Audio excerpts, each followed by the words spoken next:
Today we have something a little different for you. Over the next several weeks, we will be showcasing our top 5 episodes of all time. Enjoy the episode and be sure to join us next week to hear the rest.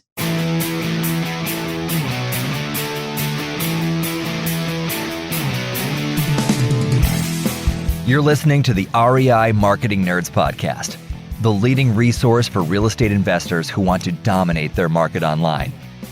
Dan Barrett is the founder of AdWords Nerds, a high-tech digital agency focusing exclusively on helping real estate investors like you get more leads and deals online, outsmart your competition, and live a freer, more awesome life. And now, your host, Dan Barrett.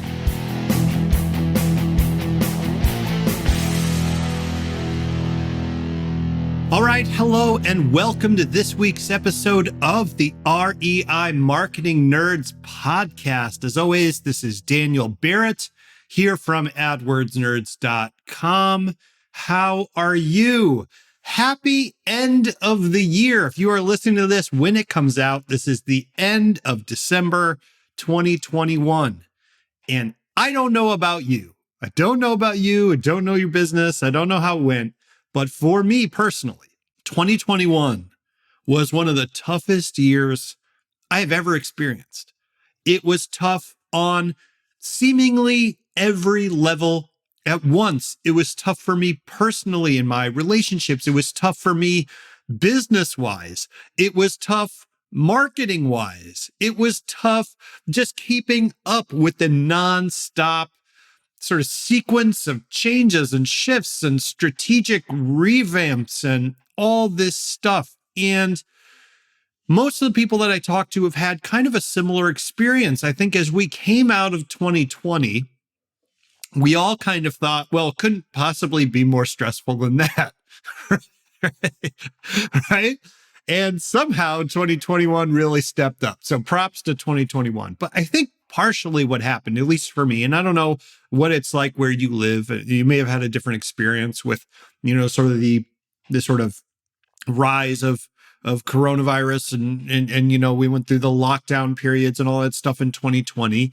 But I basically was very introverted in 2020.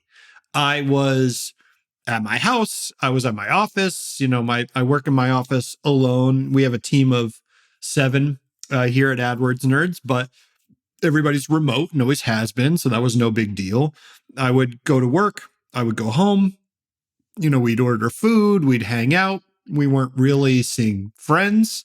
And I kind of went into full-time introvert mode where I was just kind of inside all the time. And even though the outside world was incredibly chaotic and stressful, at least for us, we were lucky enough that it was actually a pretty calm period.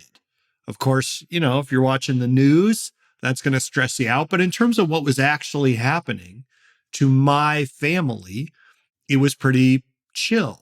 And then when 2021 came into play, I think we really started to see some of the downstream effects of 2020 hit for the first time. If you are a real estate investor and you have been investing in properties in 2021, you will, probably back me up that this has been one of the strangest housing markets we have ever seen. When you get into construction shortfalls, when you get into, the trouble with even scheduling work, everybody's booked 6 to 12 months out. When you get into material shortages, when you get into millennials moving into the housing market for the first time, when you got into these absolutely insane price wars over houses that are just kind of in any other market, you can really tell that there's this sort of pent up energy that got released this year. And so it's been a wild year. Now, on top of all that stuff that's just kind of percolating through the real estate ecosystem, 2021 also saw a massive, massive change in how the online marketing ecosystem works. And you can be forgiven for having missed this when it happened because so much happened this year, right? So much was happening and we're all kind of scrambling. But if you have noticed a real kind of throttling of your online marketing volume and success, you are not alone. I have had maybe 20 conversations in the past couple months with real estate investors all across the country, people not even in real estate investing, people who are in completely unrelated industries reaching out to me, coaching industry, people that know I do online marketing, reaching out to me and saying, Dan, my Facebook ads stopped working. My Google ads stopped working. And I will typically tell those people, not only are you not alone, the Facebook ads that I ran for AdWords Nerds and have run for probably 6 years now, spending on average between $10,000 and $15,000 a month for 6 years now, those stopped working too. So what I wanted to do in this podcast is take a step back and talk a little bit about what this year meant, because it is absolutely critically important. If you care about online marketing as a lead channel for your real estate investing business, if you care about that at all, you have to understand what happened in 2021 and what it means for us going forward. And I am not just going to tell you this as a service provider. Obviously, I do online marketing for real estate investors. I'm telling you this because this has had a massive effect on my business. And I am going to tell you what I am doing about it, because I really, truly view this past year as a major transitional year, as a year where basically the entire world rotated underneath our feet. And we as an industry, we have to adapt to that if we want to survive. All right, so let's back up. I talked a little bit about the housing market changes. And look, you're an investor. You're actually going to know more about that than I will. But what I know just from being in contact with markets all around the country through AdWords Nerds, through our clients, what I can tell you is that housing prices are incredibly high. And that has done a fair amount of sort of not damage, but it's at least changed the way that the traditional investing model works. If a real estate investor's basic value proposition is it's hard to sell your house, it's a pain in the butt to sell your house to me, I'm going to make it easy. And in exchange, you are going to give me a portion of the value you would have received on the open market. That's basically what the real estate investing model is, right? I pay you for the convenience you create. That value proposition became less appealing over the course of the last 2 years. When the price of a house on the open market gets higher than the marginal utility you gain from the convenience is less, attractive. And similarly, if a house is selling extremely quickly on the open market, and by the way, we're sort of past this point, I think, right now, but for a long time in 2021, houses were selling for cash, for more than asking price, a day or two after the house hit the market. What does that do to the real estate investor's value proposition? Well, it changes it a lot. It changes it a lot. Now, I'm not saying that motivated sellers no longer are attracted to what real estate investors offer. And in fact, there is always going to be this sort of, I think of it as like the bullseye area of a dartboard. That's the sort of core market for what real estate investors do. Those people are still there. I've got to move tomorrow. I can't do any, I just got to get out of the house, whatever. There's still opportunity there.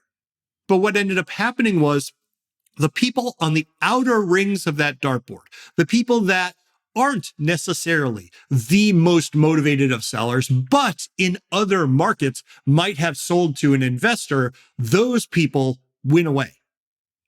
And so in general, one of my theses for what happened in 2021 is the overall market the available market of motivated sellers who are going to sell to an investor shrank. It shrank. Now, that's not even getting into whatever happened with the actual supply of houses on the market and yada, yada, yada. But I think that volume of potential clients went down. Now, is that still the case today? I'm not sure. Obviously, things are always changing. It's not static, right? It never stays in any one place. It's always give and take. And obviously, as houses are taken off the market and prices go up, then more people are incentivized to put their houses on the market and so on. The economy is complicated, you get it. But I would say in general, total volume of available motivated sellers this year went down. Now, at the same time, when the supply of leads and deals goes down because there are less motivated sellers, remember those outer rings of that dartboard are sort of eaten away, how are investors going to react to that?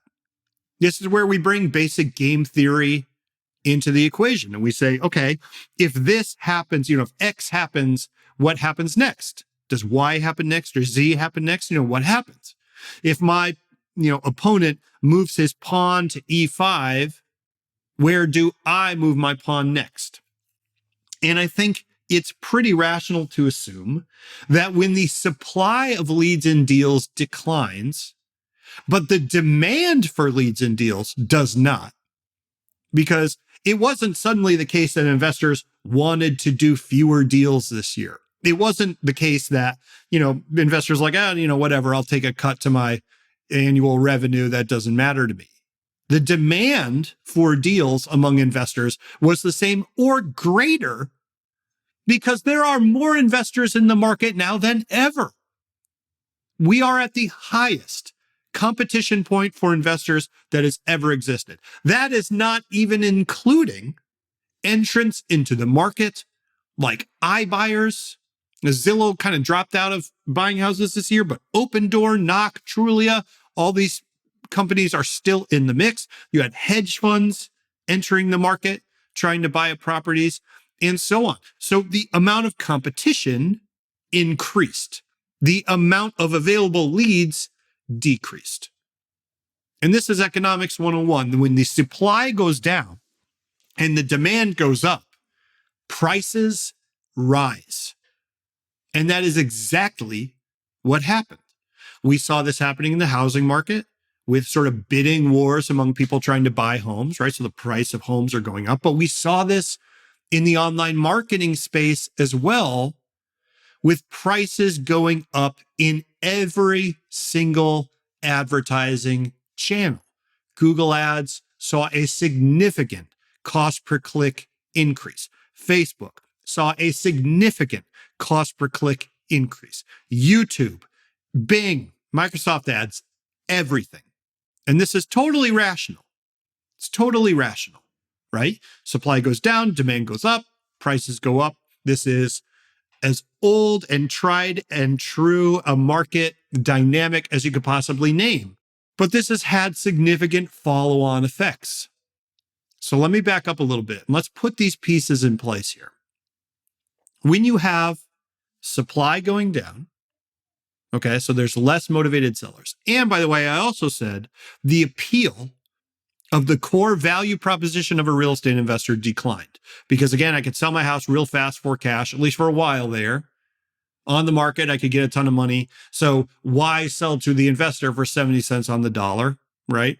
So the value proposition of an investor declined. The total supply of motivated sellers declined. The total amount of investors in the market increased. And the total amount of price competition increased.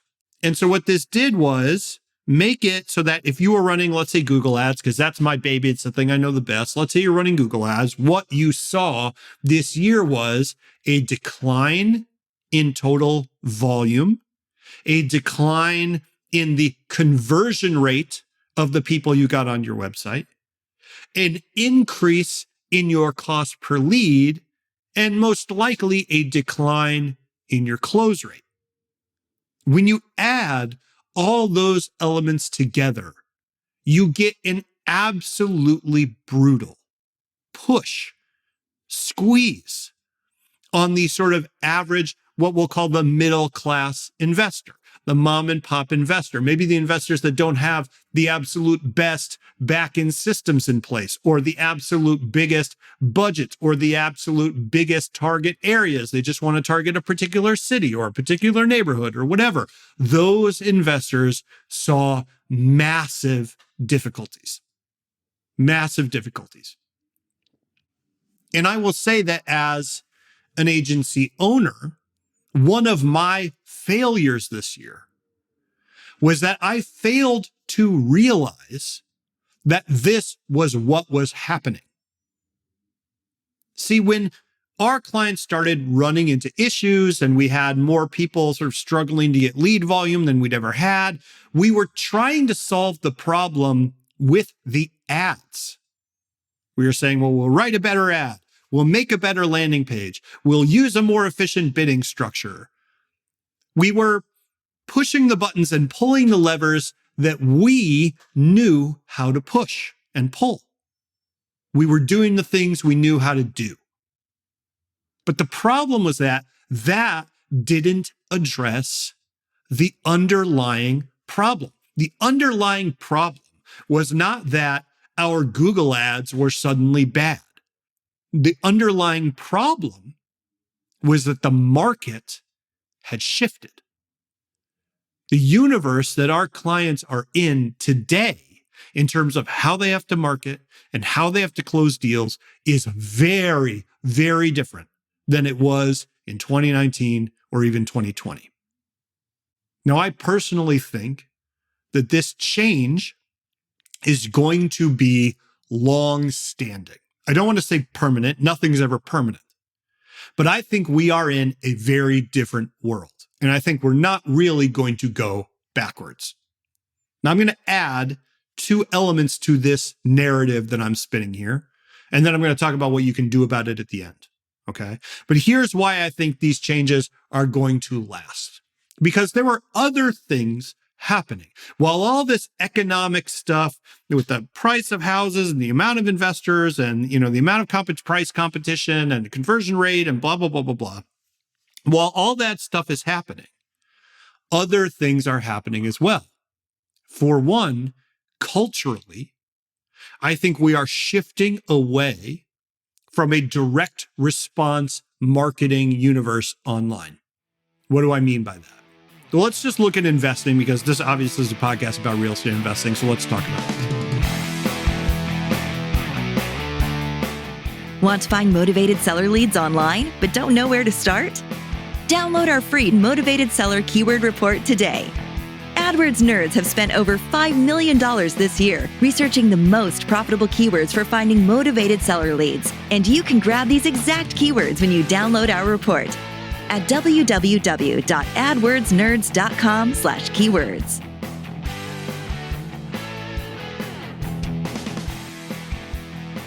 There are different types of market for any industry. And the most basic, earliest type of market is called a problem-aware market, which basically means the people you're targeting in this market, for you, this would be motivated sellers, they know they have a problem. They've got a problem. The problem is the house, the property, right? They're motivated to sell it. Selling it's going to be a pain in the butt. That's the problem, and they know it. But they don't know what the solution is going to be. They don't know that real estate investors are out there. They don't know that there's someone who's going to pay cash for their home and do all the paperwork and take care of all the repairs and just take care of all their problems for them. They don't know that. Okay? This is in a problem-aware market. Now, in a problem-aware market, the way that you do effective marketing to these people is by simply telling them there is a solution. Hey, Mr. Motivated Seller, you've got this property. It's a big pain in your butt. Selling it's going to be a pain. Well, guess what? I am a real estate investor and I want to buy your house for cash. If that sounds familiar, that's because basically every piece of marketing for real estate investors for the last 30 years has been about telling the seller there's a solution to the problem. What is a yellow letter? A yellow letter is basically a piece of paper where an investor writes down what they do. I want to buy your house fast for cash. No repairs, blah, blah, blah. And that has worked. I'm not saying that's bad. In fact, that is absolutely the most appropriate type of marketing for a problem-aware market. The issue is that we are no longer in a problem-aware market. How many people know that real estate investors exist today versus 10 years ago? It is not comparable in any way. There are real estate investors on TV, on national TV channels every single day, flipping houses. People know what real estate investors do. There are so many investors that the number of people who have seen a bandit sign or gotten a postcard or gotten a ringless voicemail or gotten a text message, it is massive. People know there is a solution. And when people know there is a solution, they know that real estate agents and realtors are not the only way to sell their house anymore. They know they could go to Zillow. They know they could go to Trulia. They know they could go to iBuyers. They know they could go down the street to the local investor. They know that we are no longer in a problem-aware market. We are in a solution-aware market. A solution-aware market. And in a solution-aware market, it is not enough to say, I will buy your house for cash, because they already know that. In a solution-aware market, you are not saying sell to an investor. You have to tell them why they should sell to you instead of someone else. As an industry, we have to switch from making the case for selling a house to an investor to making the case for, here's why you should choose me. And I think as an industry, we have not caught up to this at all. This is the primary reason, beyond some like technical, advantages and efficiencies that they have. This is the primary reason that iBuyers are eating our lunch. This is why.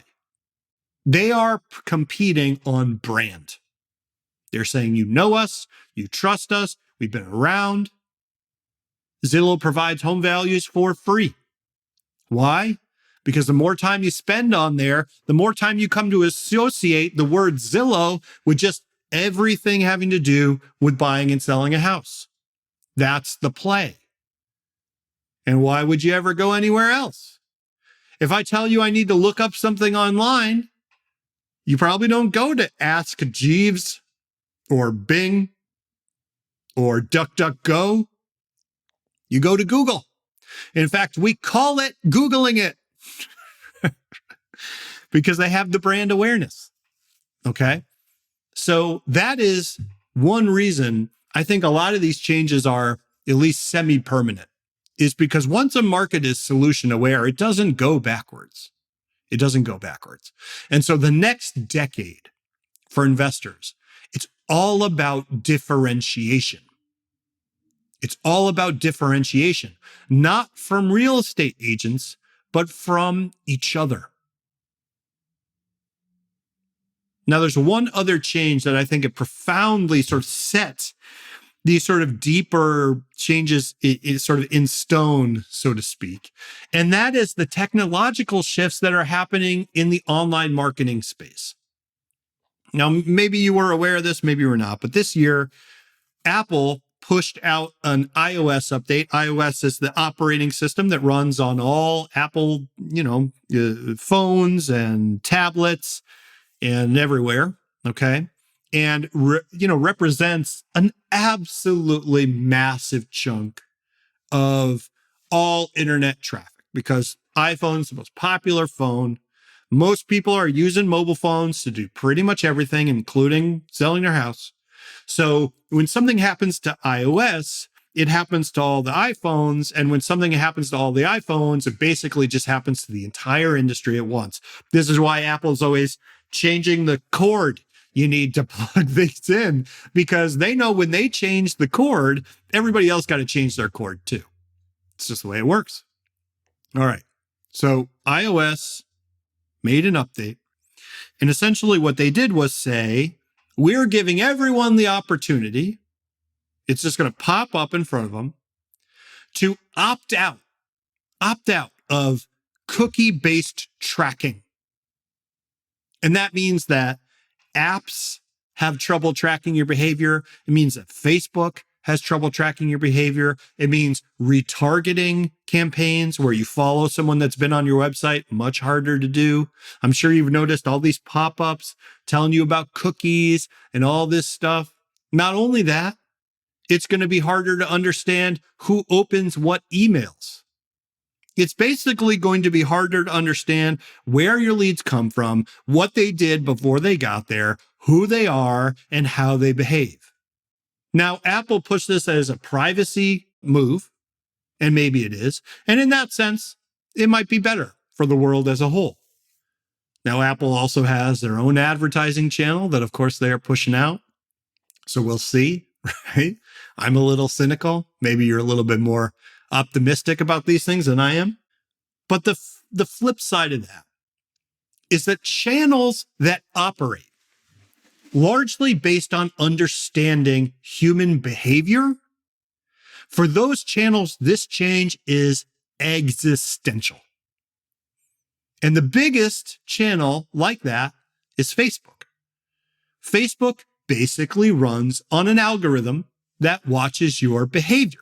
Every website you go on that has a Facebook pixel sends that information back to Facebook. And Facebook uses this sort of breadcrumb trail you make across the internet to understand your behavior and say, well, hey, Dan, if you really like cold brew coffee, you're probably going to like this really fancy, hot water kettle thing. And usually they're right. They got really good at that. And that has been the reason that Facebook's been one of the dominant advertising channels online. It's basically only been Google and Facebook. But this change by iOS, by Apple, to essentially stab Facebook's business model in the back is serious. And if you noticed your Facebook campaigns take a giant dive this year, that is why. That algorithm can't optimize around behavior if it can't see your behavior. Now, what does this mean for Google? Well, Google also uses behavioral algorithmic-based tracking, but less so than Facebook, right? There's most of their advertising revenue still comes from search and YouTube, which are channels you stay inside. You don't have to, go around the internet. You're typing in what you want to Google and to YouTube.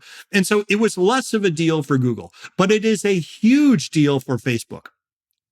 And it is a big deal for lead attribution, which is tracking back which lead came from which ad. And that in turn affects Google Analytics and Google Ads and all sorts of stuff.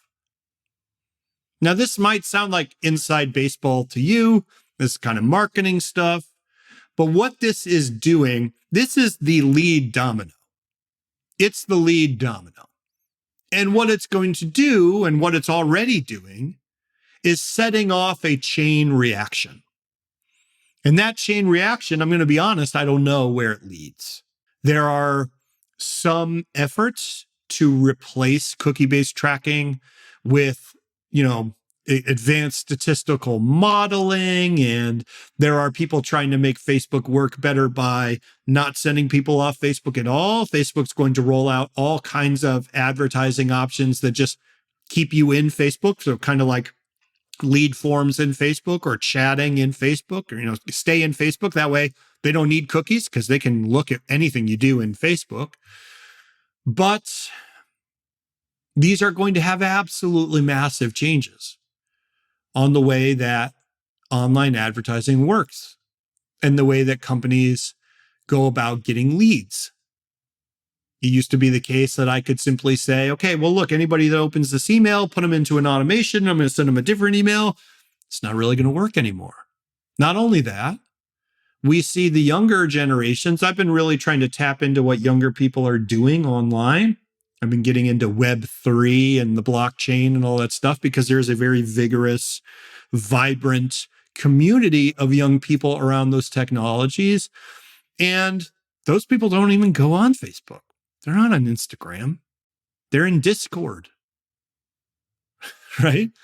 They're not even on these websites. And to me, this feels like, oh, what's happening is we are moving away from this era we've been in for a really long time, where online advertising was all about getting as specific as humanly possible on the front end. So targeting, I always say like only middle-aged women with brown hair who love wiener dogs and wear sweaters, like only those people. That was like what online marketing was like. Get as narrow as possible, as narrow as possible. In Google, it was pick the longest tail keyword with real, buyer's intent, target in an exact match format, get as narrow as possible, and that's the way. And I think we're getting away from that. And I don't think we're ever going to go back. I think what all these advertising channels are going to look like is much more similar to what happened with magazine advertising. Magazines back in the day, their ads all used to be direct response. Write in and, I'm going to send you back, a coupon for blah, blah, blah, blah, blah. It was all direct response. Like, here, send me the thing, send me a check. I'm going to send you money. And, they're doing transactions directly in the back pages of the magazine. But you don't see that anymore, or at least very rarely. What you see now when you open up a magazine is a cool picture of a watch and it says Rolex, or a picture of an athlete holding a drink and it says Coca-Cola. It's branding. It's brand awareness. Because I think we are moving in to a cultural ecosystem where people have grown up with the internet. They swim in the internet. The internet is everywhere. And they all know what ads are. They all know that if you're going to get their email, you're going to send them a bunch of stuff. They all know it, and they're not interested. What people want is to buy into an identity, to join communities of their own accord because they find value in the things that brands produce. And I got to tell you, that's a more challenging advertising paradigm, a more challenging marketing paradigm. In some ways, it's a better marketing paradigm. At least I hope it can be. So I'm getting a little bit high level here. I don't know where this is going to end up for an investor, but if I were an investor today, and my clients are, and this is what I tell people to do, here's what I tell people. Okay, we're getting into the tangibles. What do you do about all these changes? Because these are big, big changes. And again, take my words with a grain of salt. I could be wrong. I'm no Nostradamus. But here's what I'm doing. Here's what I'm investing in and telling my clients to invest in. First things first, brand is king. Brand is king. Your reputation is king. And so investing in your reputation is always a good idea. Maybe that means producing things that are truly of value for free, simply because it benefits the communities that you are targeting. Maybe it means putting out high value content, or putting time into a YouTube channel, or coaching a little league team, or going to the board of ed, or whatever it is. It's different for the community. In the Web3 community, people are joining Discords and they're, doing coding work for free because they believe in the program and they think that that's going to lead them somewhere down the line. And I think that kind of approach where you say, how do I create value for the community and just raise my reputation so that people seek me out? That is truly what the new marketing paradigm is going to be all about. And people have said that for a long time, but really what it boiled down to is, opt in for my email list and I'll send you the lead magnet and all this stuff. It was still direct mail, or a direct response, but with a different veneer on top. Second thing I would be very aware of is that advertising channels are moving to an algorithmic paradigm. And what that means is you are going to give them money and they are going to run with it. There are less buttons to push. There are less levers to pull. There is simply less control, and we have to be okay with that. We have to have offers and business models that can adapt to that. We have to be willing to close in multiple ways. You have to have multiple exit strategies. You have to have a bigger target market. You have to put in a bigger budget. Why? Because algorithms feed off data. If you can't feed it data, it's going to underperform. So the people that win are going to be the people that feed the algorithms the most data. And you can feed it the most data by having the most ways to win. That could mean targeting the biggest possible area so that you can close in multiple markets. That could be giving it the biggest possible budget so that you can get the most clicks and the most conversions. That could be having the most exit strategies so that you could close the most often and monetize a higher number of leads. It could be some combination of all of those things. But the days of saying, I'm going to really, really zone in on a particular zip code and a particular keyword and just spend on it. I'm not saying it will never work. There are always situations where that kind of strategy is going to work, but it isn't going to be what wins. Scale brings efficiency in a world driven by algorithms. And my friend, I'm telling you, we are living in a world that is ruled by algorithms, and it is only going to get worse before it gets better. Final thing I would think about is that this is the time to invest in change. This is the time to rethink what you do. I was recently talking to a client of ours, an investor, having incredible success using our Google Ads setup. And, he's a coaching student of mine, so I'm not even managing it. He's using our setup and they're just crushing it. And I'd actually had a client in a similar market, really struggling. And I was talking to this coaching student. I was like, why are you guys killing it? Because he didn't have a huge budget, didn't have a huge market. He wasn't really doing any of the stuff I just talked about.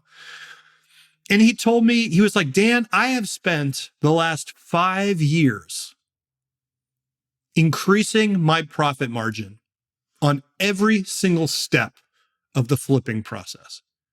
I have zeroed in on how to get my construction costs as low as possible. I have zeroed in on exactly how to make offers that make me the money I need. I have zeroed in on my staff. I don't have anyone on my staff that I don't need. I've zeroed in on every single part of the process. And what that means is I can bid more than my competition and make more at the exact same time. This is the time where investing in the basics, investing in the back end, investing in your follow-up, investing in your CRM, investing in your team, investing in your knowledge of real estate. This is the time to invest in those things because we are entering a world where the path forward is going to be unknown. And sooner or later, we're all going to settle on the model that works best. But for now and for the foreseeable future, we don't know what it is. And the people that survive these times of transition are the people who have their foundational skills locked in. And this isn't just something I'm lecturing you about. This is something I'm doing at AdWords Nerds. We are changing the requirements we need for clients. In fact, we're making them more strict. I am restructuring my team so that we can survive with fewer clients.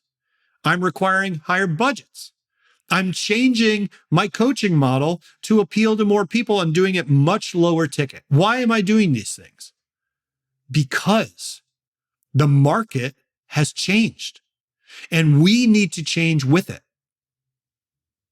So I'm telling you, my friend Nick always says, you got to eat your own dog food. I'm taking my own advice. I am investing in change. And I highly suggest that going into 2020, you do the same because I'm telling you, the world, it's different. It's different today than it was last year, than it was the year before. And the faster we realize that as an industry and wake up and change and test and experiment and iterate and find the new way forward, the better off we are all going to be. Look, This is my last podcast episode of the year. Okay. I'm going on vacation. I'll be back early in 2022. But I just want to say to you, thank you so much for supporting the REI Marketing Nerds podcast and listening to this. I do this every week. And sometimes it feels like, I don't know who's listening. I can't see you, right? You can't see me, but I get on the phone with people who are coming in to work with AdWords Nerds and they say, hey, I've been listening to your podcast for years and I just finally decided to pull the trigger. I cannot tell you how much that means to me. And I want to tell you just straight up, straight from my heart, okay? This year has really taught me how important it is for me to care deeply about what is happening to my clients, what is going on in their businesses, what is going on in their markets. And I want you to know, next year, my whole self, every bit of my effort is being put into upping my game. That means better podcast content, better YouTube content, better Facebook content. I am going all out. My goal for next year is that the stuff I put out for free absolutely outshines and smashes the stuff that other people make you pay for. And I just want to say, without you, none of that would be possible. And I just want to say thank you. So from me, from Justin, Shane, Karina, Lou, Jason, Patty, Andrew, the entire AdWords Nerds team, thank you so much for being here. I hope you have a wonderful holiday, a wonderful new year, and we will be back in 2022. Until then, thank you very much and cheers.